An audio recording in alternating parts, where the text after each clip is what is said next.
تشریف فرمائے مرکزی رہنما اسلامی تحریک پاکستان سربراہ زہرا اکیڈمی علامہ شبیر حسن میسوی صاحب. السلام علیکم. السلام علیکم ورحمۃ اللہ وبرکاتہ. جزاکم اللہ خیرا. بتائیے کہ کہا جاتا ہے، ذرا ہم سننا چاہیں گے، اور علامہ صاحب بھی موجود ہیں، ولی خان صاحب بھی ہیں، پھر بچے آپ سے کچھ سوالات کریں گے. میرا بس یہ آخری سوال ہے، اس کے بعد بچے اور آپ ہیں. زہرا کیوں کہا جاتا ہے؟ بسم اللہ الرحمن الرحیم. سب سے پہلے تو اس عظیم عید کی مبارکباد تمام عالم اسلام کو دیتا ہوں، اور اللہ تعالیٰ سے دعا کرتا ہوں کہ اس عید کی برکت سے مسلمانوں کے حال بہتر ہو جائے. آمین. اور جناب زہرا کی برکت سے مسلمان محبت کے ساتھ اسلام کی محبت کے پیغام کو پھیلائیں. آمین.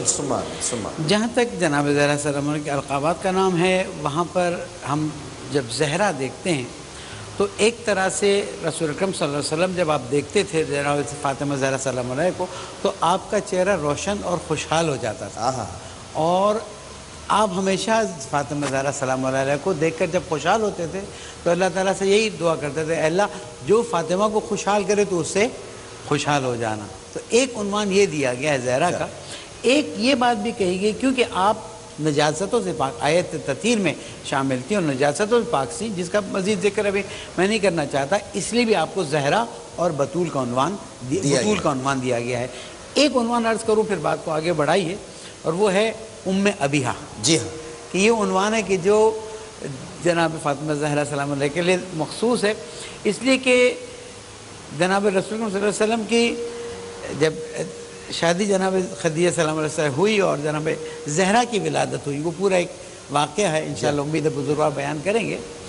تو رسول اکرم نے اس بیٹی کے اندر اپنی والدہ کی صورت دیکھی محبت اور شفقت میں. یہ چھوٹی تھی لیکن اپنے باپ سے اس طرح سے محبت کرتی تھی جیسے والدہ اپنے بیٹے سے محبت کرتی ہیں. تو اس کے بعد سے جنگ ہو، ہجرت ہو، صلح ہو، زخمی ہونا ہو، تبلیغ میں زحمت ہو، بیٹی آ کر فوراً باپ کی خدمت کرتی تھی، اور اس سے رسول اکرم کا دل بھی شاداب ہو جاتا تھا. اس وقت سے آپ کا عنوان جناب رسول اکرم صلی اللہ علیہ وسلم نے رکھا ام ابیہا، وہ بیٹی جو اپنے بابا کی ماں ہے کہ ہمیشہ خدمت کرتی ہیں. آگے بڑھاتے ہوئے ایک عنوان کی طرف توجہ کیجئے کہ اسلام نے خواتین کو جو مقام دیا ہے اس کی عظمت کا اندازہ ہم اس مقام سے دے سکتے ہیں جس کو جناب زہرا سلام علیہ کو رسول اکرم نے دیا. جیسا آپ خود فرما رہے تھے، ہم سن رہے تھے، اور میں سوچ رہا تھا کہ سب کچھ تو آپ نے بیان کر دیا، ہم کیا بیان کریں گے. اللہ تعالیٰ آپ کی توفیقات میں اضافہ فرمائے اور مزید شرح صدر کے ساتھ گفتگو فرمائے. اس میں یہ بات بالکل واضح ہے کہ اس بات آگے بڑھے گی تو عرض کروں گا کہ اسلام نے خواتین کو جتنی اہمیت اور عزت دی ہے، میں آج ٹیلی ویژن پر مناظرے کے لیے تمام ادیان کو اور تمام تھنکرز کو دعوت دیتا ہوں، اگر کبھی موقع ہو آؤ ہم قرآن مجید سے عورت کی عظمت، عورت کی عفت اور عورت کی اہمیت کو ثابت کریں گے.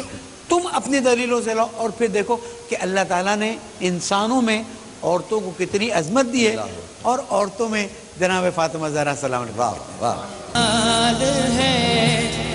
خیر النساء کا لال ہے، جس کے لیے نبی دیا سجدے کو رحل طول ہے، جس کے لیے نبی دیا سجدے کو رحل طول ہے، وہ جس کے احترام میں، وہ جس کے احترام میں در پہ کھڑے رسول ہیں، بنت نبی رسول ہے. عزت خدا کی فاطمہ بنت نبی بطول ہے.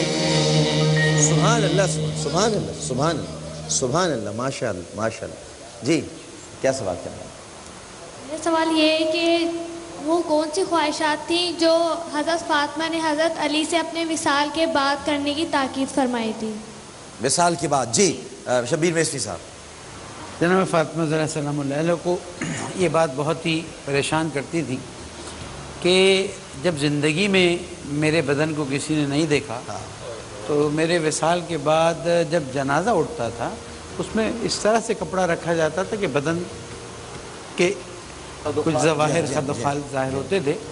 تو آپ نے اپنی کنیز سے پوچھا کہ یہ بتائیے کہ کیا کیا جائے کہ یعنی اس لمحے بھی، حالانکہ فاصلہ کتنا ہوگا جہاں پر بھی آپ دفن، اس لمحے بھی میرا بدن ظاہر نہ. تو انہوں نے بتایا کہ ہمارے ہاں اس طرح سے ایک چیز بنائی جاتی ہے جس میں لکڑی اوپر کی طرف ہوتی ہے اور کپڑا لکڑی پر ہوتا ہے، جس کی وجہ سے بدن کا کوئی حصہ ظاہر نہیں ہوتا. تو آپ نے جب وصیت فرمائی کہ جو مجھے رات کو کفن دینا، رات کو غسل کر دینا، ساتھ ساتھ یہ بھی وصیت فرمائی کہ اس طرح کی جنازے کی لکڑی میں لے جانا کہ کوئی بھی نامحرم میرے بدن کے خد و خال کی طرف بھی توجہ نہ کر سکے. اور یہ وہ چیز ہے جو ہمیں بتاتی ہے کہ جہاں جناب فاطمہ زہرا سلام اللہ علیہ اپنی زندگی میں اتنی پریکٹیکل ہے، کوئی سوال آئے گا تو پھر جواب دیں گے، وہاں مرنے کے بعد بھی اس بات کا خیال ہے کہ بدن کی کوئی بھی ایسی صورت سامنے نہ آئے. یہ ہے عظمت فاطمہ زہرا سلام اللہ. ایک کوئی تھا مجھے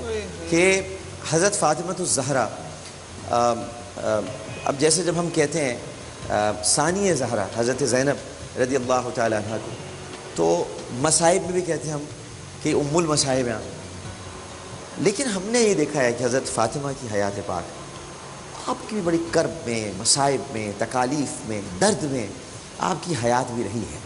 اور لیکن آپ نے کبھی زبان پر شکوہ جس کو کہتے ہیں وہ نہیں لے کر آئے.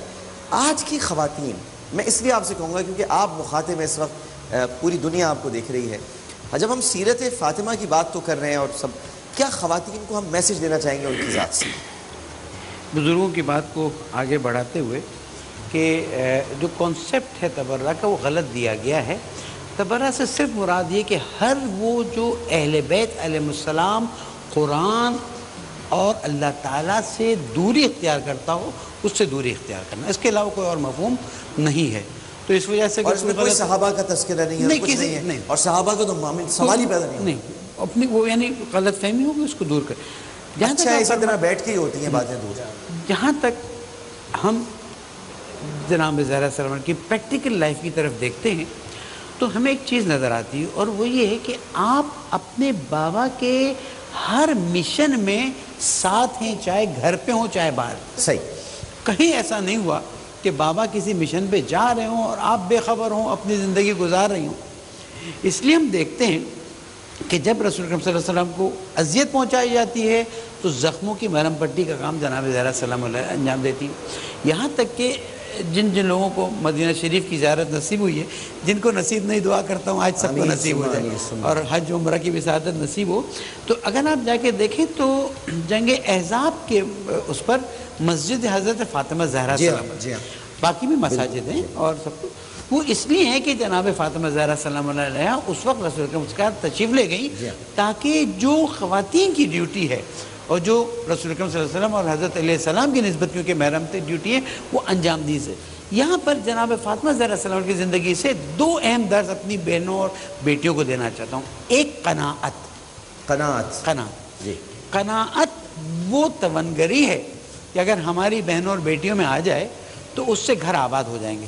ایک بڑی مشکل جو ہماری آتی ہے وہ یہ ہے کہ لوگ قناعت سے دور ہٹتے ہیں اور حل میں مزید ابھی یہ بھی چاہیے ابھی وہ چاہیے. اللہ تعالیٰ فرماتا ہے جتنا شکر کرتے جاؤ گے میں خود بخود چیزوں کو بڑھاتا جاؤں گا. تو جو ملا ہے اس پہ آپ شکر کریں، اللہ تعالیٰ نعمت کو زیادہ کرے گا. دوسرا یہ ہے کہ مائیں بہنیں بیٹیاں عالم اسلام کے مسائل سے اپنے آپ کو الگ کیسے سمجھتی ہیں. بہت سارے القابات ہیں، زہرا بھی آپ کو کہتے ہیں، بطول بھی کہتے ہیں، راضیہ بھی ہیں، طاہرہ بھی ہیں، طیبہ بھی ہیں. یہ زہرا جو کہا جاتا ہے ذرا ہم سننا چاہیں گے اور